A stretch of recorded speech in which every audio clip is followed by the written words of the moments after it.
বড় বৌমা, ও বড় বৌমা। হ্যাঁ মা। সেজো বৌমা আছে। ও মা, সুবর্ণা, তোমার শরীর কেমন আছে?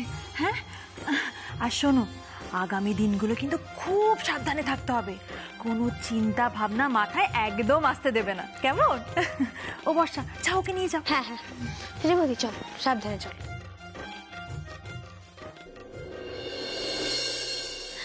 দিদি ভাই, বলেছি না তোকে, তুই আমার কাছে একদম আসবি না, ছুবি না তুই আমাকে। তোকে বলেছি তো, তোর জন্য তোর দিদি ভাই মৃত। না না, এরকম অশুভ কথা বলতে নেই দিদি ভাই। আজ কত আনন্দের দিন বলতো। উচকু আসছে, আমি মাসিমণি হতে চলেছি। আর তুই বলছিস আমি তোকে ছোবো না, এরকম বলতে নেই দিদি ভাই। আমি যদি তোকে না ছুঁই, তোকে জড়িয়ে না ধরি, পুচকুকে ছোবো কি করে বলতো? না, ছবি না, না তুই আমাকে ছবি, না আমার সন্তানকে।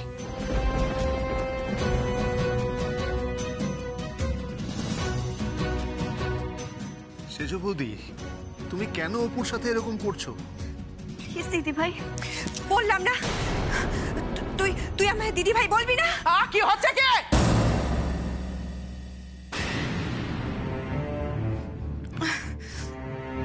এখন এই মুহূর্তে এখানে নাটকটা না করলেই নয়।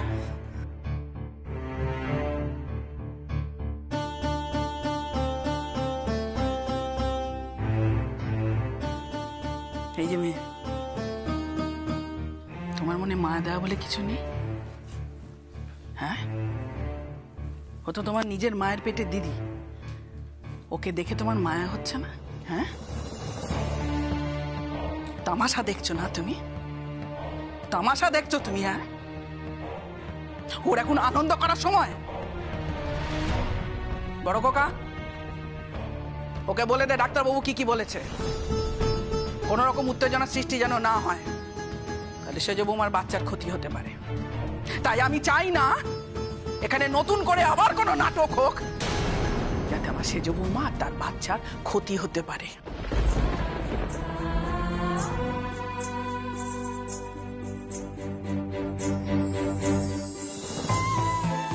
তুমি এটা বলতে পারলে আমায়, আমি পুচকুর কোনো ক্ষতি করতে পারি? হ্যাঁ, পারো পারো পারো। তোমার মতো কঠিন হৃদয় স্বার্থপর মেয়ে সবকিছু করতে পারো। আবার খবরদার বলছি, আমাকে তুমি মা বলে ডাকবে না। বারণ করেছি তোমাকে আমি মা বলে ডাকতে, আমাকে ডাকবে না।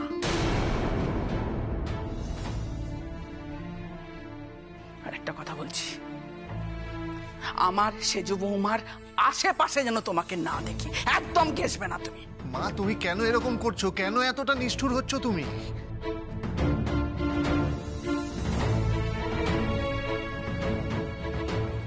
দীপু, আমাকে তো নিষ্ঠুর বলে মনে হচ্ছে। ও, তা আমার নিষ্ঠুরতা তোর চোখে পড়লো, তোর বউয়ের নিষ্ঠুরতা এটা চোখে পড়লো না বাবা?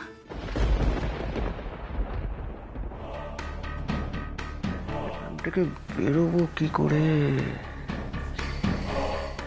অপু আমাকে এমন ফাঁসালো, আমার পুরো জিন্দেগিটা শেষ হয়ে গেল।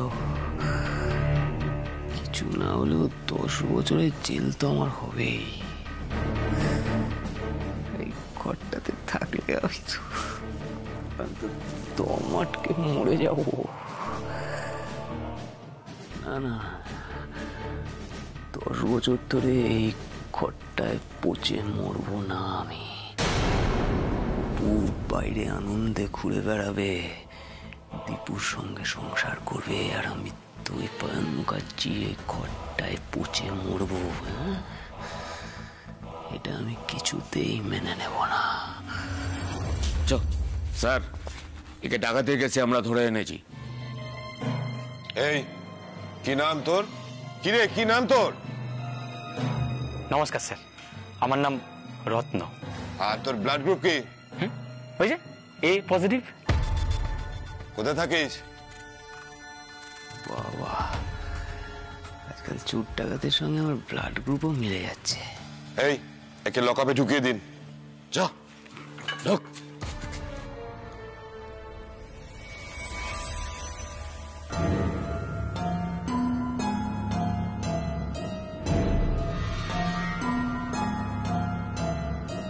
দাদা, কি কেস? চুরি না ডাকাতি? এই, আমাকে দেখে চোর ডাকাত মনে হচ্ছে? এলে তো তুমি কোন সাথে পড়েছে? আজ পর্যন্ত এই গড়াতে যারা এসছে তারা নয় চোর আর না হলে ডাকাত। আমি একটা কনস্ট্রাকশন কোম্পানির মালিক। হ্যাঁ, ফুলবাড়িতে একটা ব্রিজ ভেঙে পড়েছে, তাই আমি ফেসে গেছি। আরে বাস, এ তো পুরো খুনের কেস মাইরি। তো বলছি কটা বডি পড়লো? এই, তুমি না জেনে শুনে উল্টো পাল্টা কথা কেন বলছো? একজনও মারা যায়নি, জাস্ট কয়েকজন ইনজিওর্ড হয়েছে। ও, ইনজিওর্ড। তা বলছি দাদা, তো বেশ ভালোই। হ্যাঁ, এই 2 নম্বরই মাল দিয়ে পকেট তো বেশ ভালোই ভরেছেন। ফুল কেস খাবেন কিন্তু মিনিমাম 10 বছর। আমার তো ডাকাতি কেস, ওই খুব বেশি হলে টেনে 3 বছর, বুঝলেন তো? হ্যাঁ, তারপরে আমি খালাস।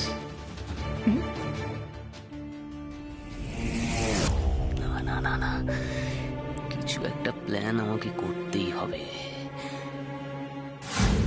গড়াদের বাইরে না গেলে আমি প্রতিশোধ নেব কি করে? আসছি হবো।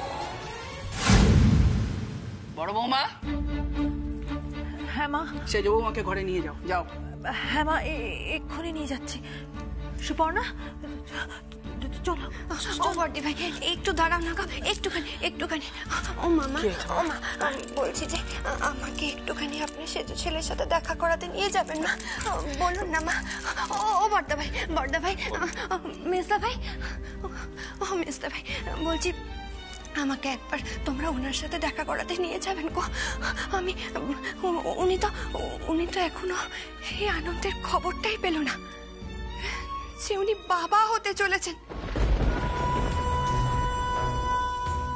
উনি তো এই খবরটা পেলে আনন্দে মেতে উঠবেন না, আবার অস্থিরও হয়ে যেতে পারেন জানো। আসলে কি বলতো, হাজার চেষ্টা করলেও তো উনি থানা থেকে বেরিয়ে আসতে পারবেন না। বাবা হওয়ার আনন্দটা উপভোগ করতে পারবেন না। না না, তার চেয়ে বরং থাক জানো, ওনাকে আর এই খবরটা দেওয়ার কোনো দরকার নেই, কিন্তু আমি আবার ভাবছি যে বড়দা ভাই, ও বড়দা ভাই, বলছি আমি না কি করব কিছু বুঝতে পারছি না গো। বলো না গো, আমি কি করব? তুমি আবার কি করবে? তুমি এরকম চিন্তা করো না সুপর্ণা। এরকম একটা সুখবর আমরা নিশ্চয়ই দৈপানকে পৌঁছে দেবো। তুমি এখন ঘরে গিয়ে বিশ্রাম নাও। হ্যাঁ, তোমরা দেবে খবরটা? দেবে? ঠিক আছে, তাহলে এই খবরটা যখন দিতে যাবে তার সাথে ওনাকে আর একটা খবরও দিয়ে দিও।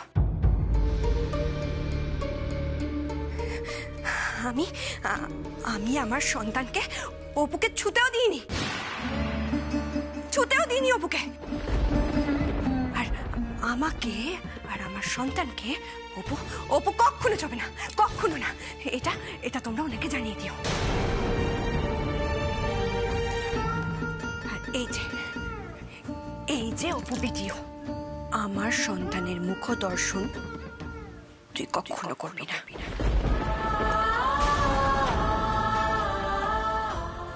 খবরদার করবি না। কিন্তু দিদি ভাই, আমি যে পুচকুর মাসিমণি। চুপ, একদম চুপ। যে বাচ্চার বাবাকে তুই গড়াতে পাঠিয়েছিস, যে যে বাচ্চার বাবাকে তুই বিনা অপরাধে এত বড় শাস্তি দিয়েছিস, সেই বাচ্চার মাসিমণি হবি তুই? নাটক হচ্ছে, নাটক! সেজ বৌদি প্লিজ, অপুর সাথে এরকম করো না সেজ বৌদি। ওকে এতটা কষ্ট দিও না। আমি জানি সেজ বৌদি, তুমি নিজেও খুব কষ্ট পাচ্ছ, কারণ তুমি অপুকে খুব ভালোবাসো। তোমরা দুই বোন দুজনকে খুব ভালোবাসো। তোমাদের দুজনের মাঝখানে কেউ আসতে পারবে না, কিচ্ছু আসতে পারবে না। কে বলেছে? কে বলেছে কেউ আসবে না? কেউ এসে গেছে। কে এসছে বলো তো?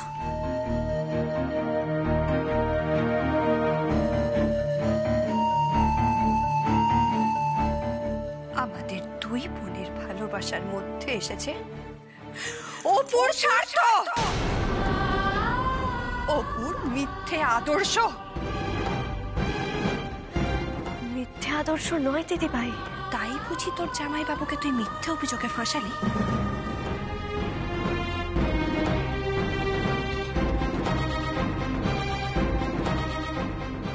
আমার সন্তান বড় হয়ে কি জানবে তার বাবা চোর, তার বাবা চুরি করেছে, তার বাবা একজন জেল খাটা আসামি। হ্যাঁ, কেন করলি অপু? কেন করলি তুই আমার এত বড় সর্বনাশটা? কেন করলি? কেন?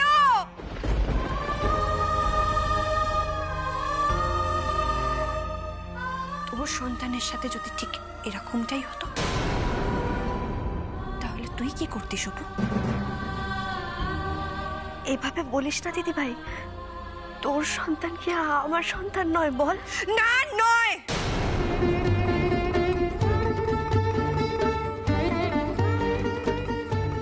নয়।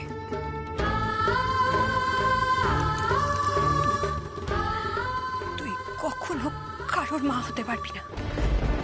কারণ না। কারণ কেন জানিস? কারণ তুই শুধু ধ্বংস করতে পারিস। ধ্বংস। তুই কোনোদিনও কিচ্ছু করতে পারবি না। কিচ্ছু করতে পারবি না তুই। কিচ্ছু করতে পারবি না। তুই কখনো কিচ্ছু করতে পারবি না। সেজ বৌমা, বড় বৌমা বর্ষা ওকে নিয়ে যাবে। হ্যাঁ, মানিয়ে যাচ্ছে। শান্ত কোথায় চলো। দিদি ভাই দাঁড়াও।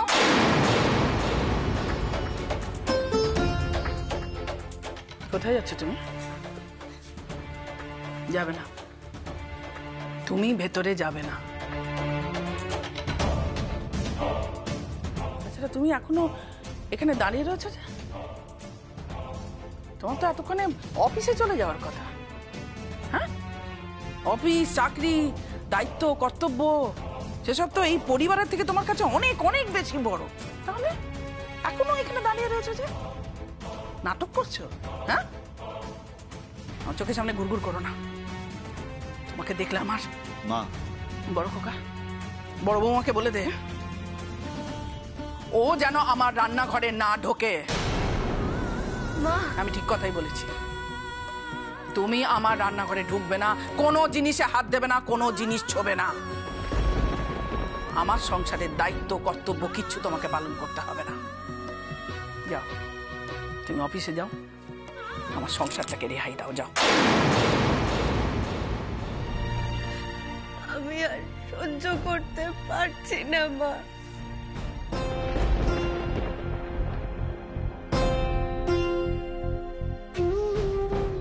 আমার পা ছোবে না তুমি। এত কষ্ট দিও না আমায়।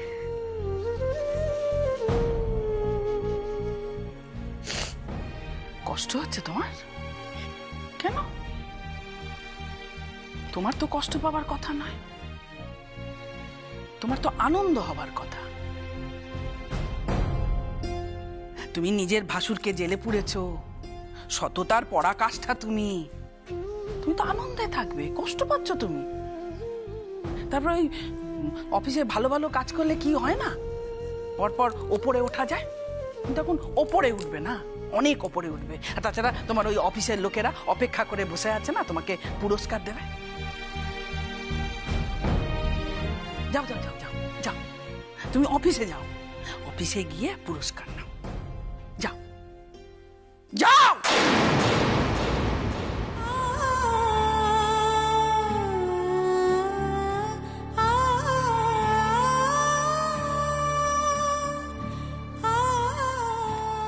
দেখেছো তো, সবাই সবাই ভুল বুঝছে আমায়। দেখেছি, তবে আমি এটাও তো বলছি তোমাকে, অপু, বেশি দিন এরকম থাকবে না, সব ঠিক হয়ে যাবে। তুমি দেখো, সবকিছু একদিন ঠিক হয়ে যাবে। বাড়িতে যে পরিবেশের সৃষ্টি হয়েছে সেটা এত সহজে ঠিক হবে বলে মনে হয় না রে দিদি। ঠিক করতে হবে, আমাকে সবকিছু ঠিক করতেই হবে। এবার আমি সিদ্ধান্ত নেব। অপু, চলো, এসো।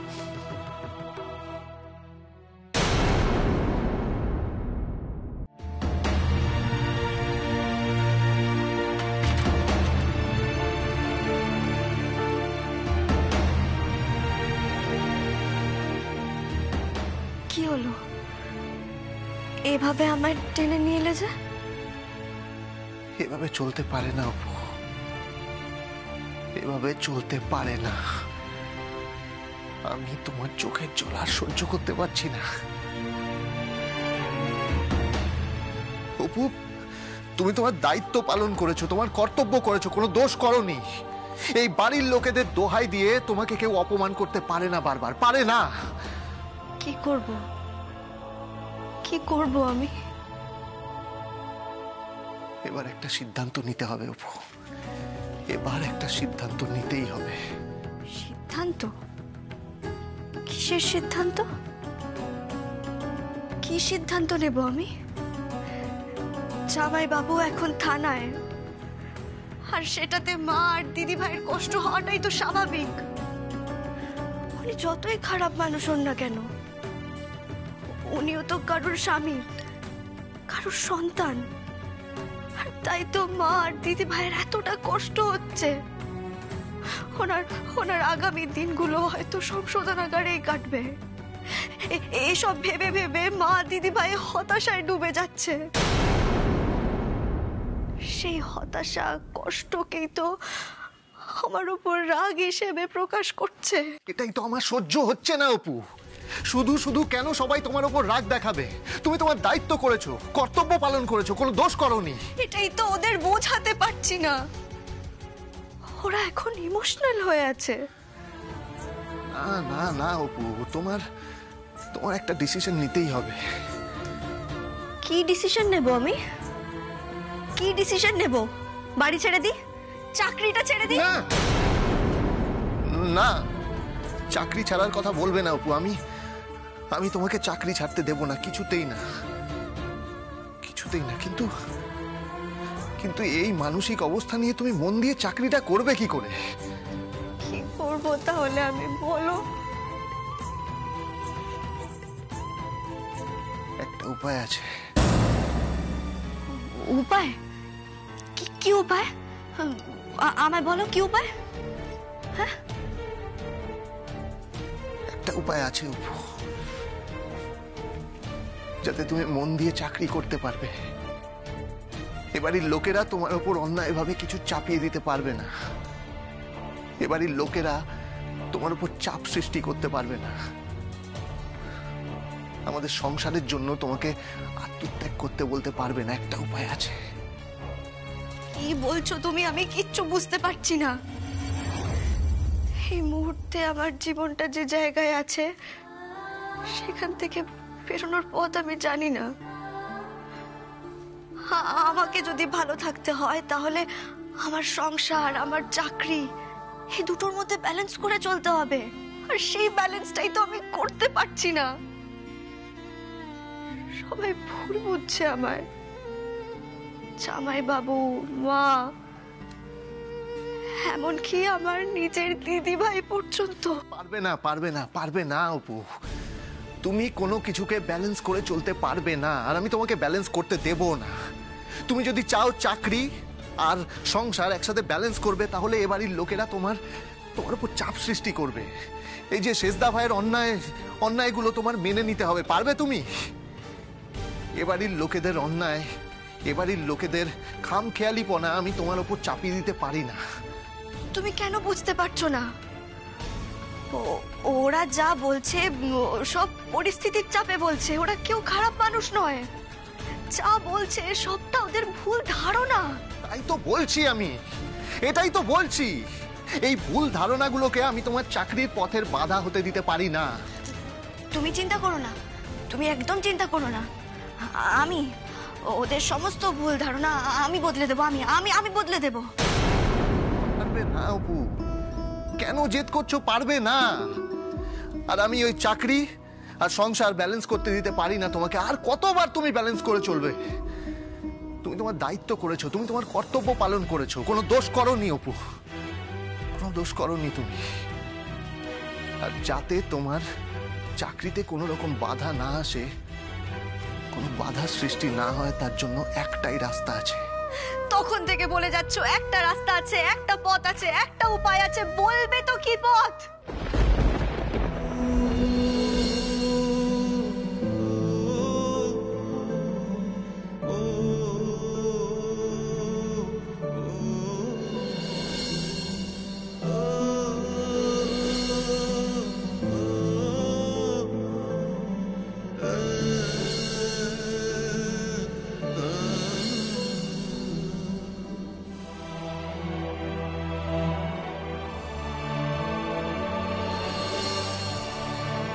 কি হলো? হাতটা সরিয়ে নিলেন কেন? দিন না মাথায় হাত বুলিয়ে।